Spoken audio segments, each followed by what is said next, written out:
Hello class. Last class में हम लोगों ने सॉल्यूशन में कई सारे कंटेंट अभी तक डिस्कस कर चुके हैं। आज का हम लोगों का जो कंटेंट है और जो टॉपिक है, हम लोग सॉल्युबिलिटी के बारे में पढ़ेंगे और उसके बारे में समझेंगे। अभी तक जितनी भी चीजें मैंने आपको पढ़ाई हैं, उन चीजों को पहले मैं आपको रिवाइज करा देना चाहता हूं। थोड़ा सा रिवीजन में थोड़ा फास्ट रखूंगा। आप चीजों को रिकॉल करिए, क्या क्या हमने चीजें अभी तक सीखी हैं। मैंने सबसे पहले आप लोगों को सिखाया कि सॉल्यूशन क्या होते हैं। वहां पर मैंने बताया सॉल्यूशन जो होते हैं that are homogeneous mixture. Homogeneous mixture ऐसे मिक्सचर होते हैं जिनमें कंपोजिशन ऑफ कंपोनेंट सेम होते हैं। दो कंपोनेंट आपने पढ़े, एक सॉल्यूट और एक सॉल्वेंट। सॉल्यूट वो होते हैं जो लेस अमाउंट में होते हैं और सॉल्वेंट वो जो मैक्सिमम अमाउंट में होते हैं। इसके अलावा सॉल्यूशन के दो टाइप हमने बताए थे, जैसे कंपोनेंट की बेसिस पे बाइनरी सॉल्यूशन होता है, टर्नरी सॉल्यूशन होता है। इसके अलावा जब हम लोग आगे पढ़ना शुरू किए तो मैंने आपको कंसंट्रेशन टर्म सिखाया। कंसंट्रेशन होता क्या है कि amount of solute present in a given solution. 100 gram solution के अंदर या एक सॉल्यूशन के अंदर कितना अमाउंट ऑफ सॉल्यूट प्रेजेंट होता है, उसको हम कंसंट्रेशन के नाम से जानते थे। कंसंट्रेशन को मेजर करने की भी कई सारी यूनिट हम लोगों ने डिस्कस की थी। उन यूनिट में मैंने मास परसेंटेज आपको बताया था, आपको याद होगा। मास परसेंटेज का मतलब कि number of parts of any component by mass present in the 100 part of the solution by mass. आपने फॉर्मूला सीखा था, जिसका भी मास परसेंट निकालना हो उसका mass upon total mass into 100। आपने इसके बाद मोल फ्रैक्शन सीखा। मोल फ्रैक्शन क्या होता है था, मोल का रेशियो। जिसका भी मोल फ्रैक्शन निकालना हो उसके मोल अपॉन टोटल मोल। यहां तक की कहानियां सीख लेने के बाद आप लोग जब थोड़ा आगे बढ़े तो मैंने आपको मोलैरिटी भी सिखाया। Number of mole of the solute present in 1 litre of the solution. क्या फॉर्मूला आप लोगों को मैंने बताया था? बिल्कुल सही। आप लोगों को मैंने फॉर्मूला बताया था molarity equal to WB into 1000 divided by MB into volume in millilitre, जिसमें WB मास ऑफ सॉल्यूट होता था, MB मोलर मास होता था, वैल्यूम जो होता था सॉल्यूशन का। ये आपके एक्सप्रेशन में टर्म होते थे, यूनिट होती थी मोल पर लीटर। मैंने उनके न्यूमेरिकल की डीलिंग करनी सिखाई। मैंने आपको मास परसेंटेज के न्यूमेरिकल सिखाए, मोल फ्रैक्शन के न्यूमेरिकल सिखाए। मैंने मोलैलिटी भी सिखाया था। मोलैलिटी में सॉल्यूशन नहीं होता है, सॉल्वेंट होता है। डिफिनेशन क्या होती थी? The number of mole of the solute present in 1 kg of the solvent. Formula क्या आता था? Small m WB into 1000 divided by MB into WA इन ग्राम। इतनी सारी चीजें हम लोगों ने अभी तक की पुरानी क्लासेस में पढ़ी। इनके अलावा हम लोग जब थोड़ा और बातें की तो हम लोगों ने स्ट्रेंथ को भी जाना कि amount of solute in gram present in पर लीटर, ये भी मैंने सिखाया। मैंने आपको ppm सिखाया, पार्ट्स पर मिलियन। मास परसेंटेज जैसा होता है, बस 100 की जगह आपको रिप्लेस किससे करना है? मिलियन से रिप्लेस करना है। उसके अलावा मैंने मोलैरिटी और मोलैलिटी के बीच में रिलेशन आपको फॉर्मूला सिखाया था। आप लोगों को साथ फॉर्मूला याद भी होगा उसका। Small m equal to 1000 capital M divided by 1000 D minus M into MB। ये इतनी कहानियां पूरी पढ़ लेने के बाद हम लोगों ने फॉर्मेलिटी भी सीखा और कई सारी कंसंट्रेशन की यूनिट जो डिस्कस कर चुके हैं, उनके सबके न्यूमेरिकल्स आपको लगाने हैं। मैंने आपको एक हिंट दिया था कि कैसे कैसे न्यूमेरिकल्स उनके बनते हैं। आप पहले तो कुछ आसान आसान न्यूमेरिकल जो बुकलेट मैंने दे रखी है, आप लोगों को ग्रुप पे आज बुकलेट मिल जाएगी। उस बुकलेट के कुछ सिंपल सिंपल पहले क्वेश्चन ट्राई करिए। जब हमारा ये सॉल्यूशन का चैप्टर लगभग हाफ कंप्लीट हो जाएगा, उसके बाद कॉलिगेटिव प्रॉपर्टी से पहले हम न्यूमेरिकल्स की एक पूरी क्लास लगाएंगे। उन न्यूमेरिकल्स में से मैं कुछ जो एनसीईआरटी के अच्छे न्यूमेरिकल्स हैं और जो रेगुलर तरीके से पूछे जाते हैं बोर्ड में या आपके स्कूल के एग्जाम में, उन न्यूमेरिकल को भी मैं प्रैक्टिस कराऊंगा। क्लियर?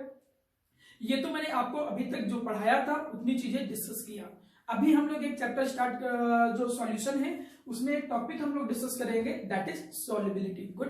देखिए, जब हमसे कोई पूछता है कि बताइए सॉल्युबिलिटी होता क्या है, तो सॉल्युबिलिटी की तो पहले मैं डेफिनेशन बता देता हूं कि भाई सॉल्युबिलिटी जो होता है वो सॉल्युबिलिटी होता क्या है।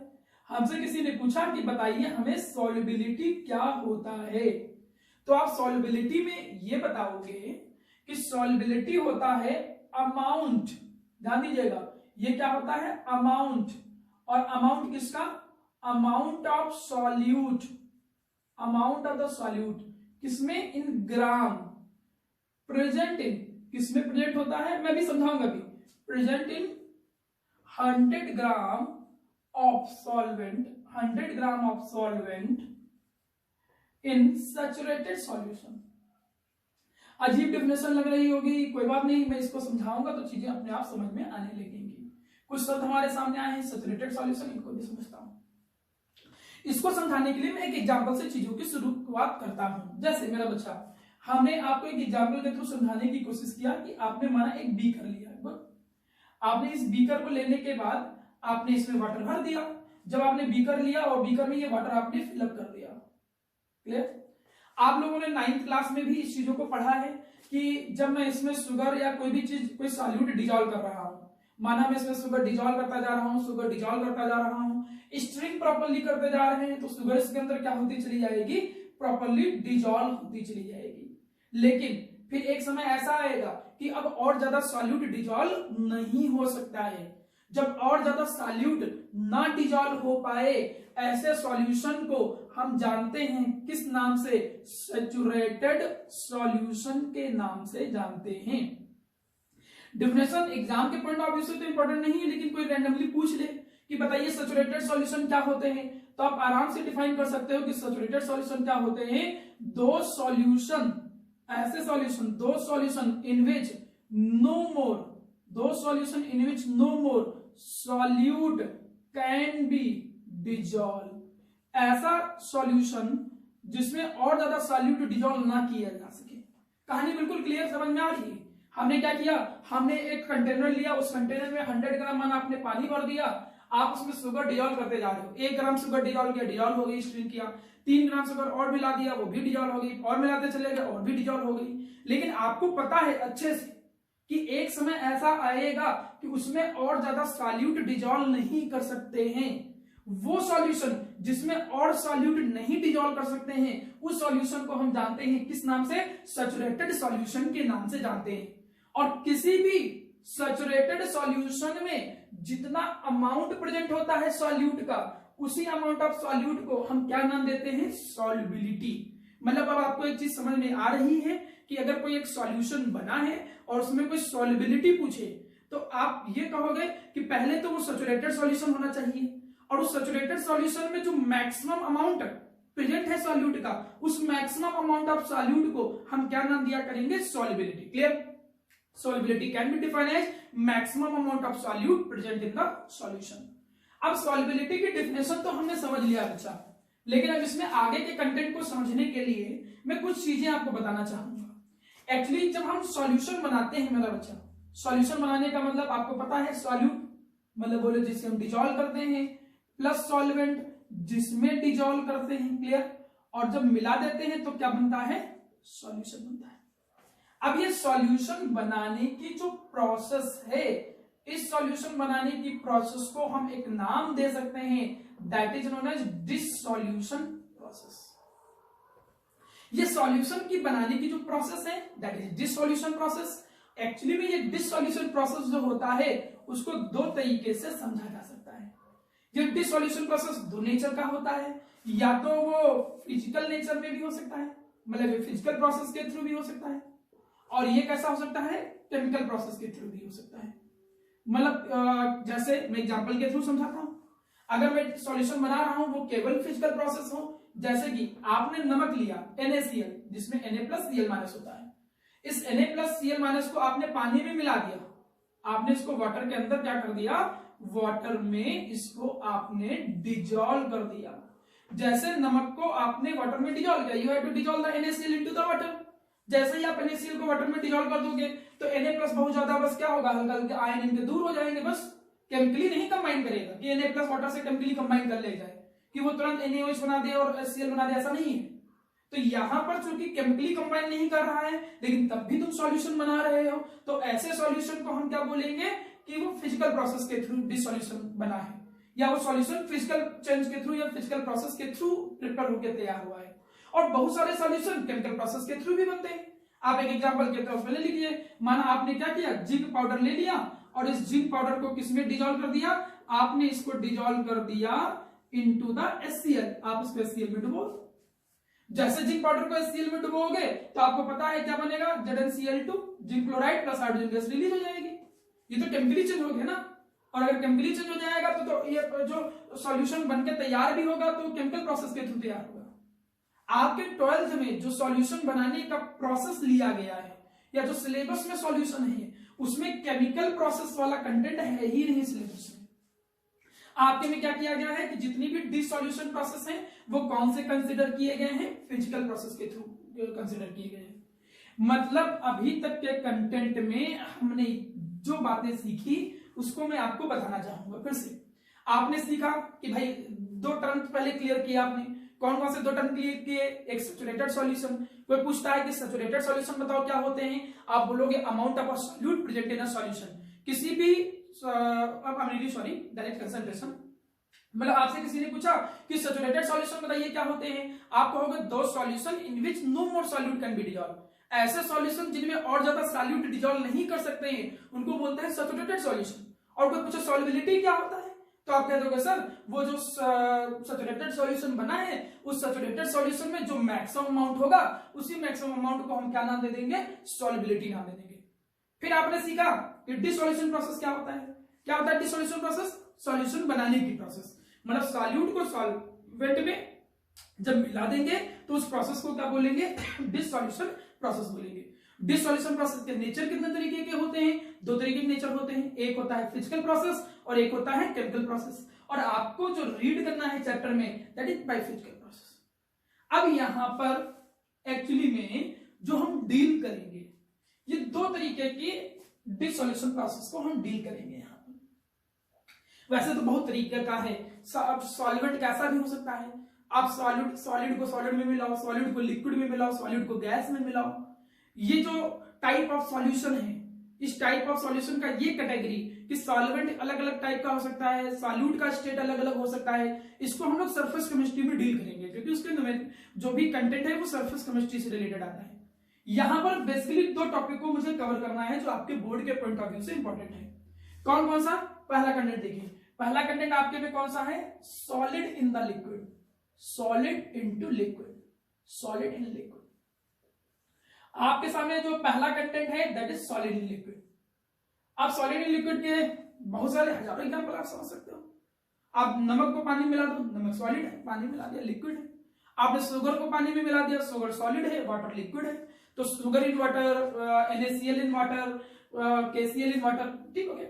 मतलब आपने क्या किया, जैसे शुगर इनटू द वाटर, आपने शुगर को पानी में मिला दिया। ये जो सॉल्यूशन है इस केस को हम सॉलिड लिक्विड के तौर पे ले सकते हैं। अब एक्चुअली में ये जो डिसॉल्यूशन प्रोसेस है, सॉलिड लिक्विड, ये जो सॉल्यूशन है इसमें एक क्वेश्चन बनता है, कभी कभी आता बोर्ड में, मतलब पिछले सब अगर देखा जाए तो लगातार का क्वेश्चन तो नहीं, लगातार में आपको कोऑर्डिनेटिव प्रॉपर्टी के क्वेश्चन मिल जाएंगे, वांट ऑफ फैक्टर के क्वेश्चन मिल जाएंगे जो रैंडमली हर साल पूछे जाते हैं।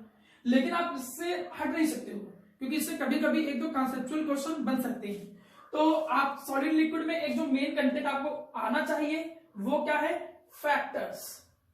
वो कौन कौन से फैक्टर्स हैं ऑन विच, वो कौन कौन से फैक्टर है ऑन विच जो सॉल्युबिलिटी जो होती है, solubility of solid in liquid, solid into the liquid, जो सॉलिड इन लिक्विड है उसकी जो सॉल्युबिलिटी है वो कौन कौन से फैक्टर पर डिपेंड करती है। आपको ये पढ़ना है कि भाई वो कौन कौन से फैक्टर है जिसपे सॉल्युबिलिटी जो होती है सॉलिड की लिक्विड के अंदर वो डिपेंड करेगी। वैसे अगर इसको सही से पढ़ा जाए तो चीजें बहुत ज्यादा इलुबरेटेड फॉर्म में और बहुत एक्सप्लेन किया जा सकता है, लेकिन आपको उसको ऐसा तैयार करना है कि मिनिमम वर्ड्स में आपको पूरा याद रहे और एग्जैक्ट कीवर्ड्स याद रहे। तो आप इसको ऐसे याद करिए कि इसके बेसिकली 4 फैक्टर याद रखिए। फैक्टर तो बहुत सारे आपको मिल जाएंगे जिसपे डिपेंड करेगा पार्टिकल का साइज, स्ट्रिंग, लेकिन आप मेन 4 फैक्टर याद रखा करिए, ये आपके काम के हैं। जिनमें पहला फैक्टर कौन सा है, नेचर। और नेचर भाई किसका, nature of solute and solvent, solute and solvent, solute और सॉल्वेंट का नेचर कैसा है इस पे भी डिपेंड करेगा। ये चीज डिपेंड करेगी कि हमारा जो सॉल्यूट है और सॉल्वेंट है उसका नेचर कैसा है। सॉल्युबिलिटी इस बात पे डिपेंड करेगी कि ज्यादा डिजॉल्व होगा कि नहीं डिजॉल्व होगा। इसमें क्या कहानी बनती है, इनमें भी कई कहानियां निकल के आती हैं। जैसे इसमें मेन कहानी अगर मैं देखूं, मेन कहानी तो मेन कहानी आपकी बन के आती है मेरा बच्चा, like dissolve like rule, like dissolve like rule. मतलब इसके अंदर आप एक रूल को भी रिवाइज कर सकते हो, that is like dissolve like rule, like dissolve like rule. अब ये लाइक डिजॉल्व लाइक रूल क्या कहता है, ये लाइक डिजॉल्व लाइक रूल भाई कहता क्या है, लाइक डिजॉल्व लाइक रूल ये कहता है कि पोलर जो होंगे पोलर में डिजॉल्व होंगे और जो नॉन पोलर होंगे वो नॉन पोलर में डिजॉल्व होंगे। कहानी क्लियर है। पोलर पोलर में डिजॉल्व होंगे और नॉन पोलर किस में डिजॉल्व होंगे, नॉन पोलर में। ये रूल भी आपने पढ़ा हुआ है कि जो जैसे वाटर पोलर है तो जितने भी पोलर सॉल्यूट होंगे वो आराम से पानी में डिजॉल्व हो जाया करेंगे, और जो नॉन पोलर हुआ करेगा वो नॉन पोलर में डिजॉल्व होगा। हाँ, जरूर एक्सेप्शन को पढ़ने को मिल सकते हैं। जैसे मैं एग्जांपल की बात करूं, ग्लूकोज हो गया, ग्लूकोज इज नॉन पोलर, लेकिन तब भी वो वाटर में डिजॉल्व होता है। उसका एक अलग रीजन है, वो हाइड्रोजन बॉन्ड बना सकता है, मतलब। लेकिन एक जो बेसिक जनरल, मतलब आप कह सकते हो कि जो बेसिक रूल है, वो बेसिक रूल ये कहता है कि पोलर पोलर में डिजॉल्व होगा और नॉन पोलर में डिजॉल्व होगा। ये हो गया मेरा बच्चा फैक्टर नंबर 1।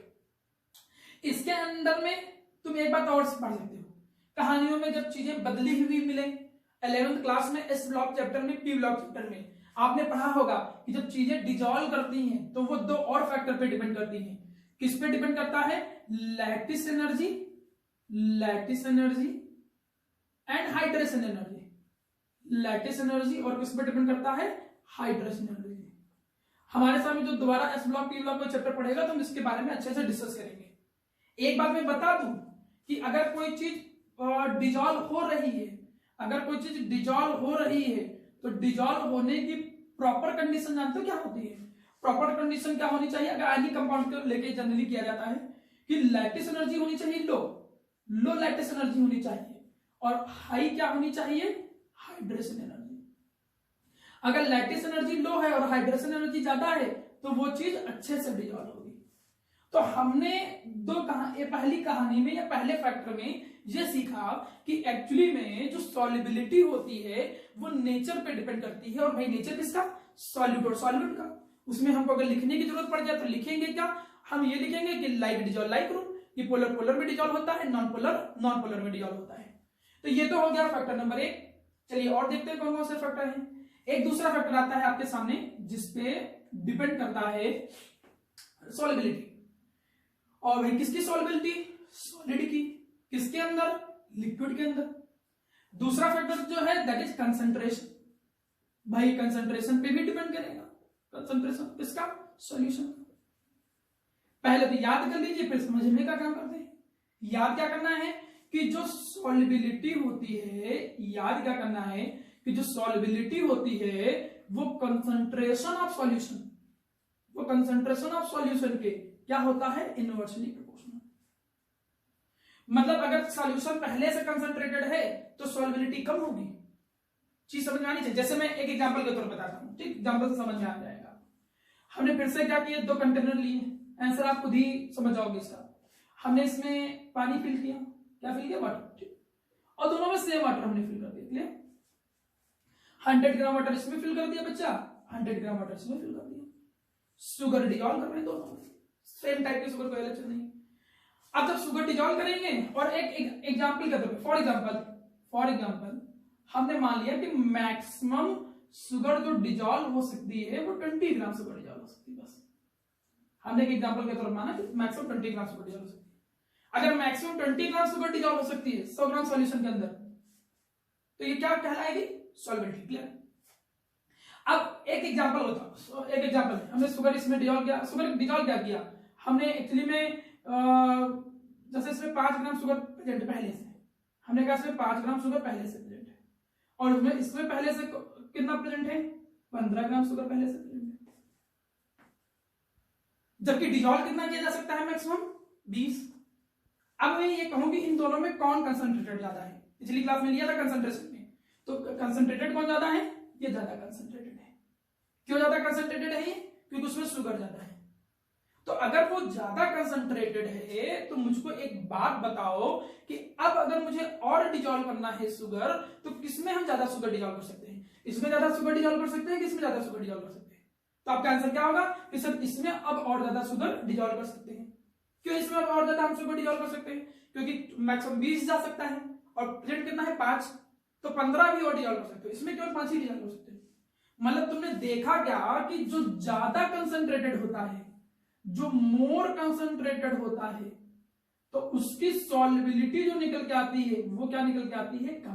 तो उसी से देखिए ये इनवर्सली प्रोपोर्शनल का रूल जो है वो यहां पर आपको समझाएंगे। चीजें क्लियर हो रही हैं, कोई बहुत ज्यादा कठिन चीजें नहीं, आपको समझ में आ रहा होगा। हम लोग जो डिस्कस कर रहे हैं वो क्या डिस्कस कर रहे हैं कि भाई सॉल्युबिलिटी जो होता है वो कौन कौन से फैक्टर पे डिपेंड करता है। सॉल्युबिलिटी में दो फैक्टर अभी तक हम लोगों ने सीखे। पहला फैक्टर कौन सा, nature of solute and solvent, polar polar में डिजॉल्व होता है, नॉन पोलर नॉन पोलर में डिजॉल्व होता है, लाइक डिजॉल्व लाइक रूल। दूसरा क्या हमने सीखा कि सॉल्युबिलिटी जो होती है वो कंसंट्रेशन के इनवर्सली प्रोपोर्शनल है। अगर कंसंट्रेशन पहले से ज्यादा है तो सॉल्युबिलिटी क्या निकल के आएगी, कम निकल के आएगी। इसी में एक तीसरा रूल भी आता है मेरा बच्चा, जिसको हम जानते हैं किस नाम से, टेम्परेचर के नाम से।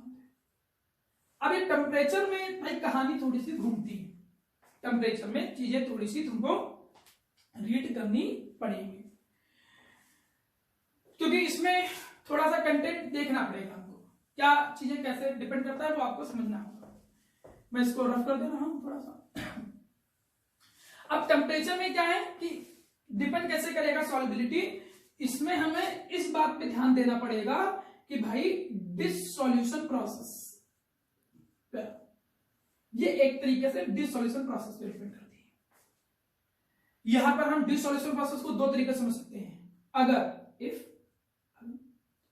अगर डिसॉल्यूशन प्रोसेस एक्सोथर्मिक है, अगर डिसॉल्यूशन प्रोसेस जो है वो डिसॉल्यूशन प्रोसेस क्या हुई, एक्सोथर्मिक, या फिर हमने कहा अगर डिसॉल्यूशन प्रोसेस जो है, अगर डिसॉल्यूशन प्रोसेस जो है, डिसॉल्यूशन प्रोसेस वो क्या है, एंडोथर्मिक।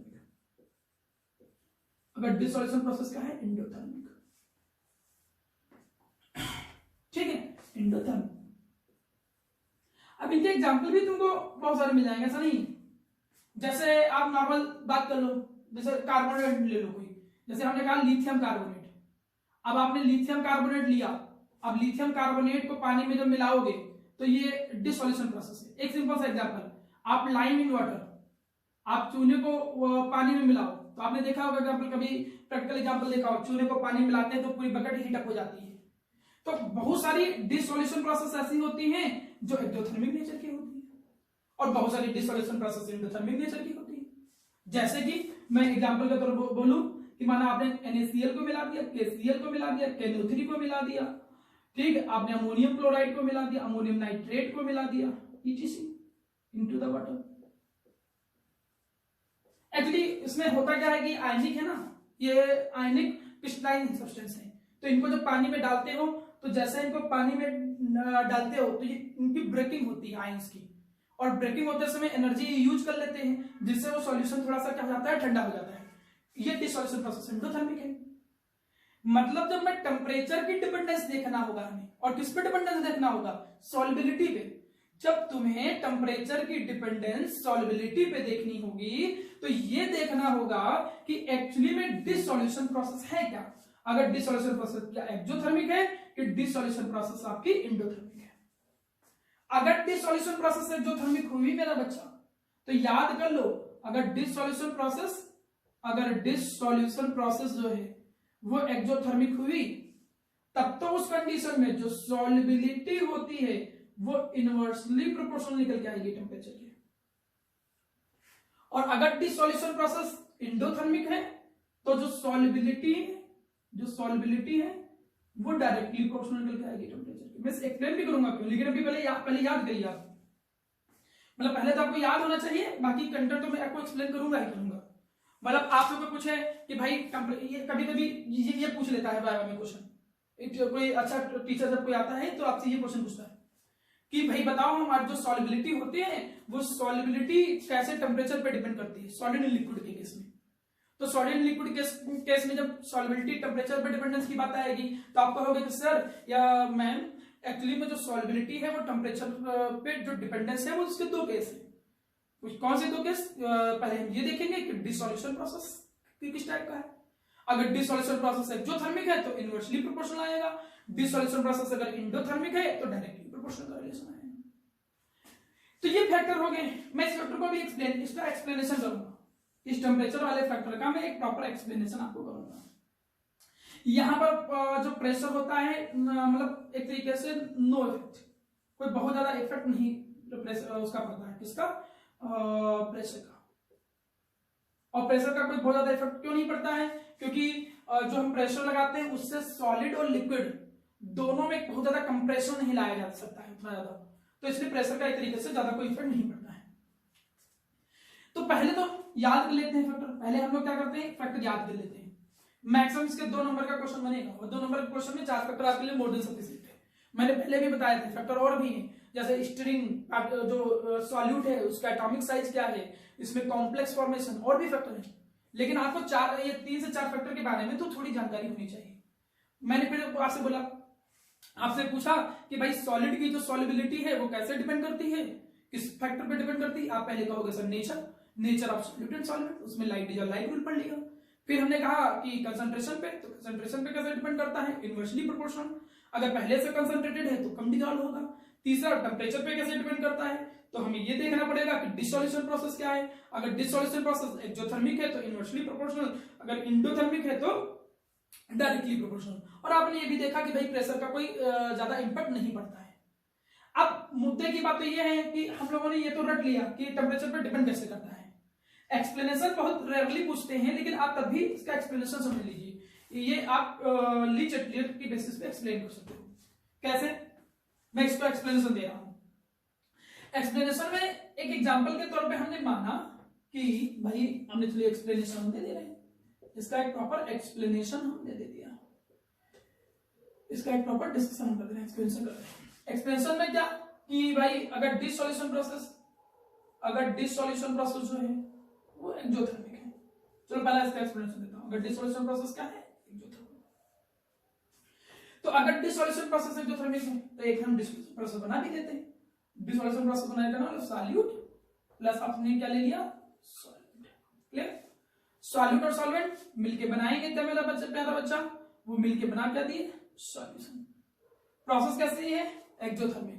एक्सोथर्मिक में ये डेल्टा एच क्या होता है बताइए, नेगेटिव। क्लियर, तो ये डिसॉल्यूशन प्रोसेस एक्सोथर्मिक होगा। डिसॉल्यूशन प्रोसेस के मतलब मिला के आपने सॉल्यूशन बना के डिसॉल्यूशन प्रोसेस, तो एक्सोथर्मिक हो गई क्योंकि डेल्टा एच नेगेटिव। अब मुद्दे की बात है क्या, मैं इसको रिवर्सिबल बना ले रहा हूं क्योंकि सॉल्यूशन को दोबारा भी वापस कंपोनेंट में तोड़ सकते हो।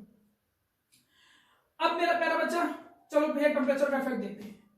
अब हमको एक कहानी बताओ जो आप लोगों ने पढ़ी होगी 11वीं क्लास में, याद आ रही होगी।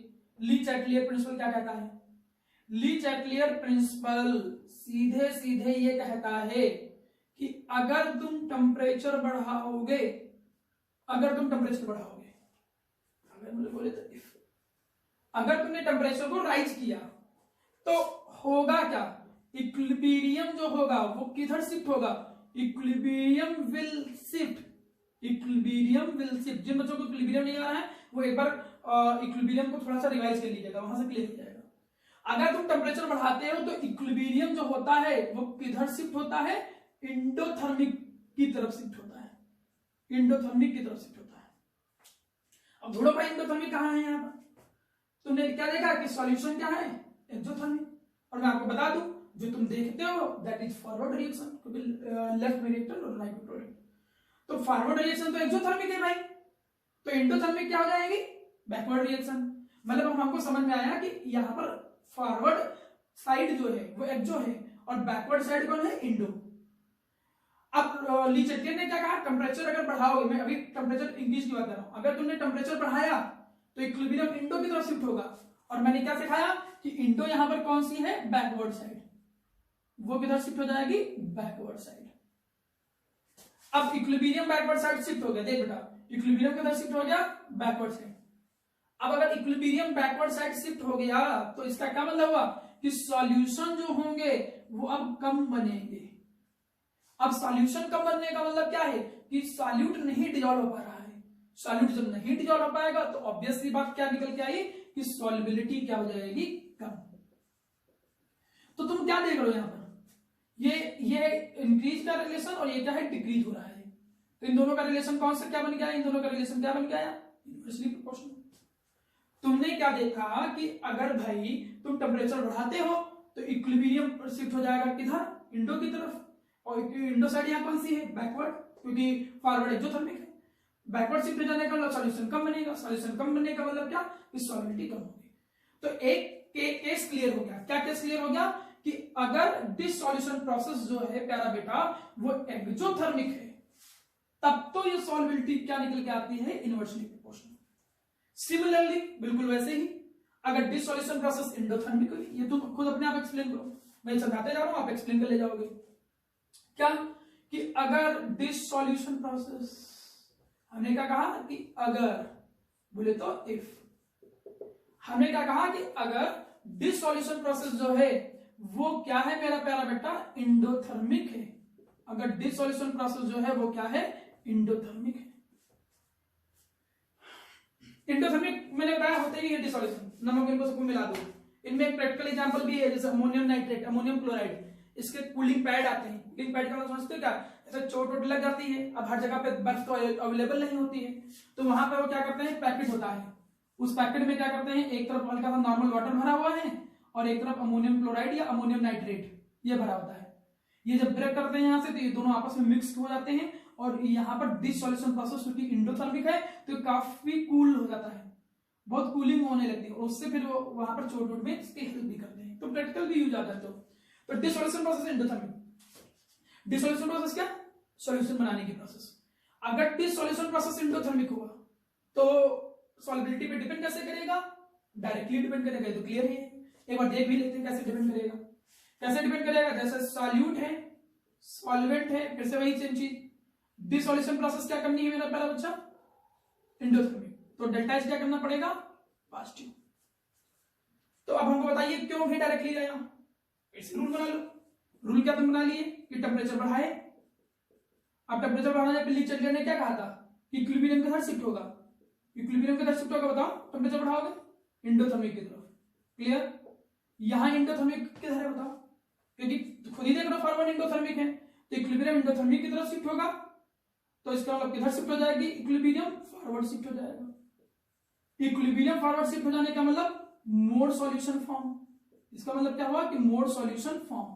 अब सॉल्यूशन क्या बनेगा, ज्यादा, और सॉल्यूशन ज्यादा बनने का क्या मतलब हुआ मेरा बच्चा, कि और चीज डिसॉल्व की जा सकती है, मतलब सॉल्युबिलिटी बढ़ गई। देखो ये भी बढ़ रहा है, ये भी बढ़ रहा है, तो रिलेशन कैसा निकल गया, directly.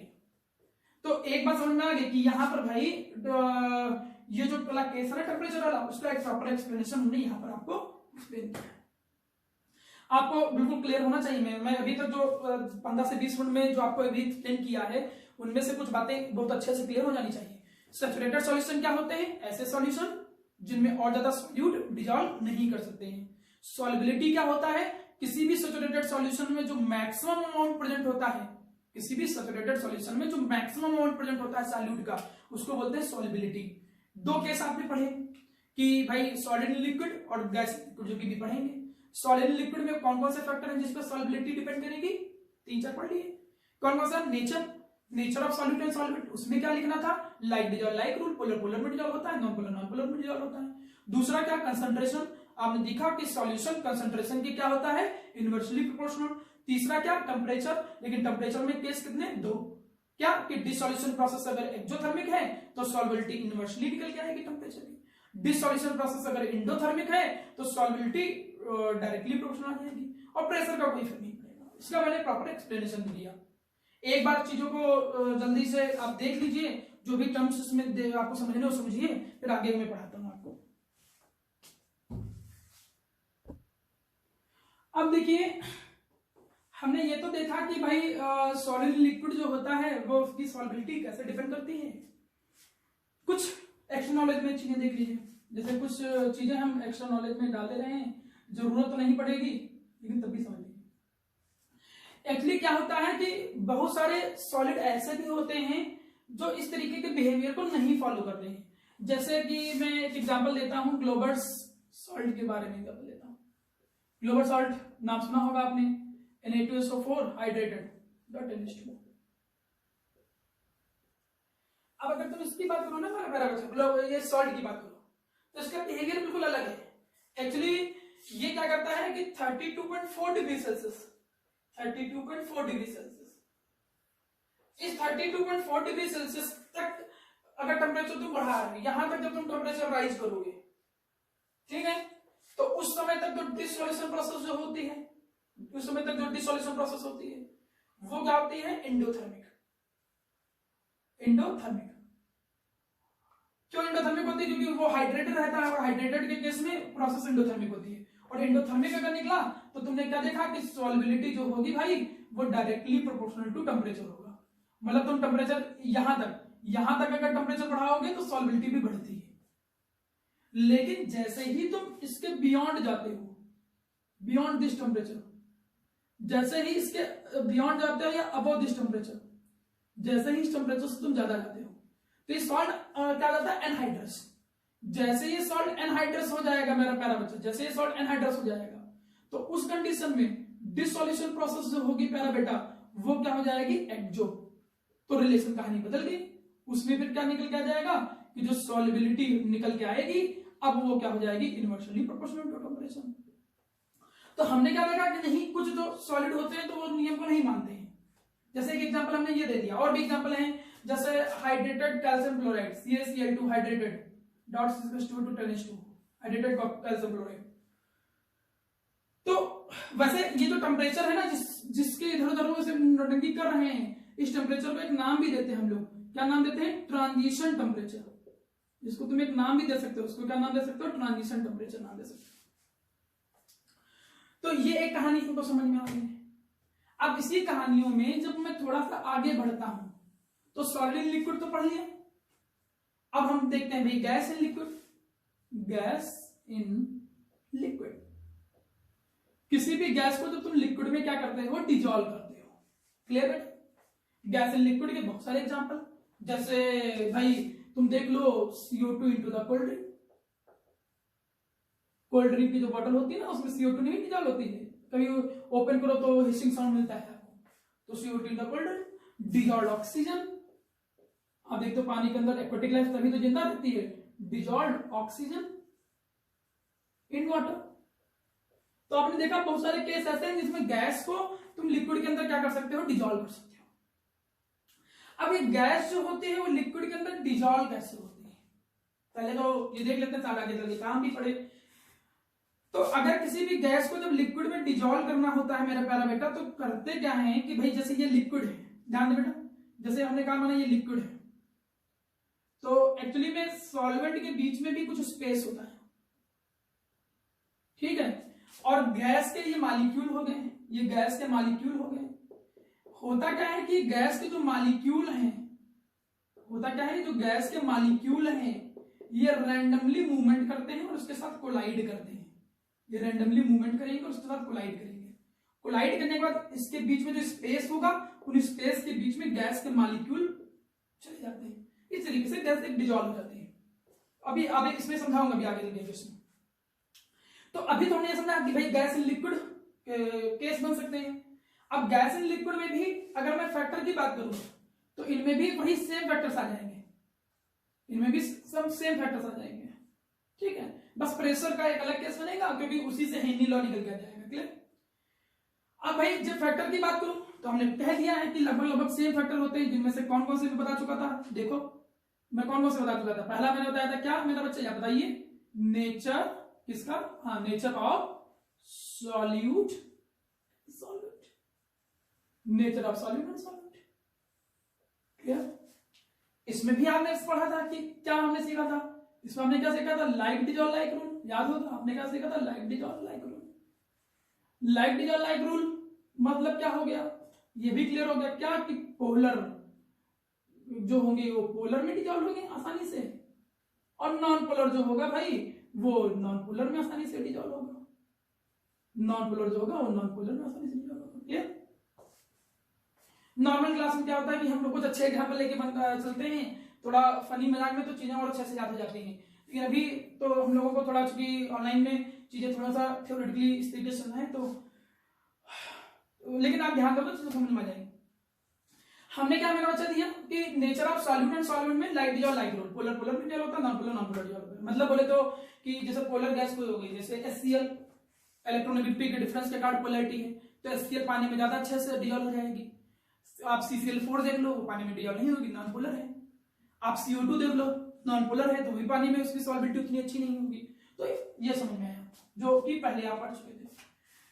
Factor number 2, factor number 2 भी आप लोग पढ़ चुके थे। वो आपने क्या पढ़ा था उसमें? कंसंट्रेशन। आपने क्या पढ़ा था? Concentration of solution. और कंसंट्रेशन ऑफ सॉल्यूशन में क्या पढ़ा था, मैं याद लाऊं, कंसंट्रेशन ऑफ सॉल्यूशन में आपने पढ़ा था कि जो सॉल्युबिलिटी होती है, सॉल्युबिलिटी जो होती है कंसंट्रेशन ऑफ सॉल्यूशन के क्या होती है, इनवर्सली प्रोपोर्शनल। सॉल्युबिलिटी होती है कंसंट्रेशन ऑफ सॉल्यूशन के क्या होती है, इनवर्सली प्रोपोर्शनल। थर्ड जो आपने पढ़ा था वो टेम्परेचर।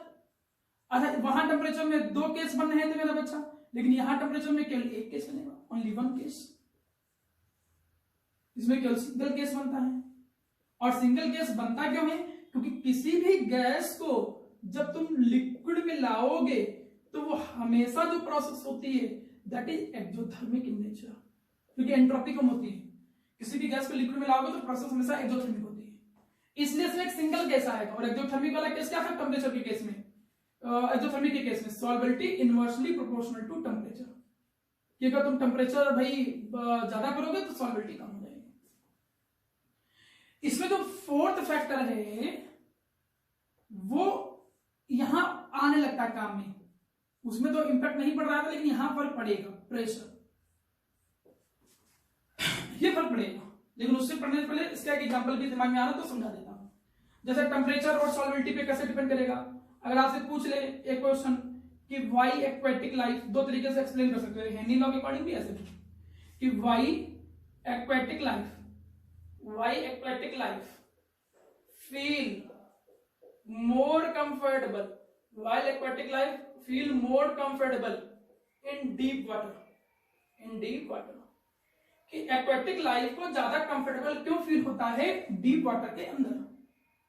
तो आप लोगों को पता है कि जब ज्यादा डीप वाटर की हम बात करेंगे, जैसे ये सरफेस वाटर हमने कह दिया, इसको हमने क्या कह दिया, सरफेस वाटर, इसको हमने कह दिया डीप वाटर, थोड़ा अंदर।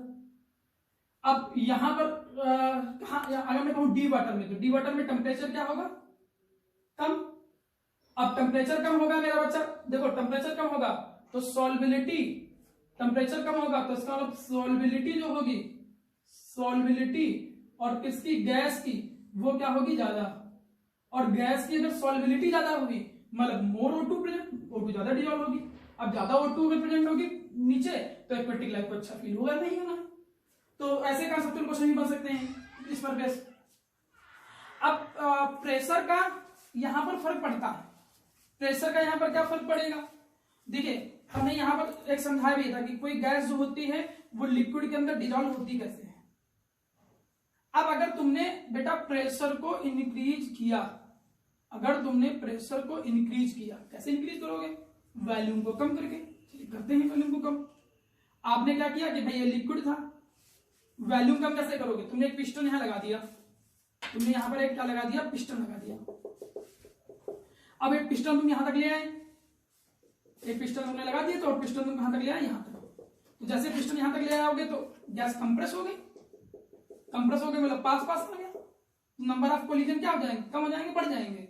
ऑब्वियसली बात है नंबर ऑफ कोलिजन बढ़ जाएंगे, और नंबर ऑफ कोलिजन बढ़ जाएंगे तो हुआ क्या कि नंबर ऑफ कोलिजन्स जो होंगे वो बढ़ जाएंगे, और नंबर ऑफ कोलिजन बढ़ जाएंगे तो मोर गैस विल डिसॉल्व, तो क्या होगी, मोर गैस विल डिसॉल्व, अब ज्यादा गैस डिसॉल्व होगी।